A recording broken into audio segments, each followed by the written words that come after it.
Napak tilas, Jenderal Hoegeng Iman Santoso.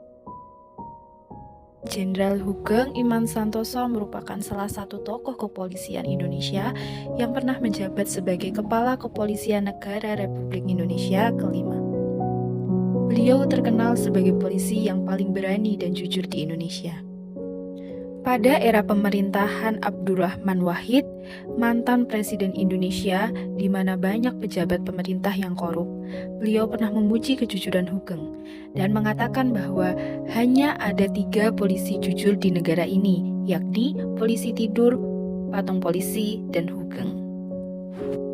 Dari perkataan mantan Presiden Abdurrahman Wahid, bahwasanya telah memperlihatkan sosok karakter dari Hugeng Iman Santoso ini yang memiliki keteladanan. Lalu bagaimana kisah keteladanan Jenderal Hugeng Iman Santoso ini? Yang pertama, beliau disiplin datang ke kantor lebih awal dari staf dan bawahannya. Sejak beliau diangkat sebagai Kapolri, dia selalu berangkat ke kantor lebih awal dari staf dan bawahannya. Keteladanan yang kedua, beliau memiliki cara lain untuk menegur bawahannya yang lalai dalam tugas. Saat melintasi jalanan, Hugeng menyempatkan diri turun ke jalan atau pusat-pusat keramaian, guna memantau dan memastikan tugas serta fungsi kepolisian yang hadir di tengah-tengah masyarakat.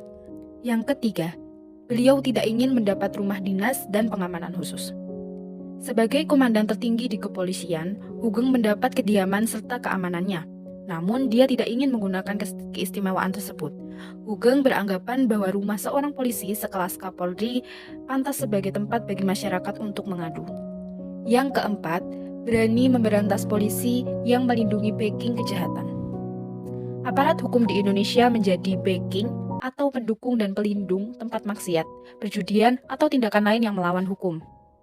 Hanya sedikit yang berani membongkar praktik backing ini, namun tidak bagi Hugeng. Hugeng bertindak sesuai tugas dan tanggung jawabnya. Sebagai polisi, juga membongkar penyakit aparat hukum. Itulah keteladanan dari sosok Hoegeng.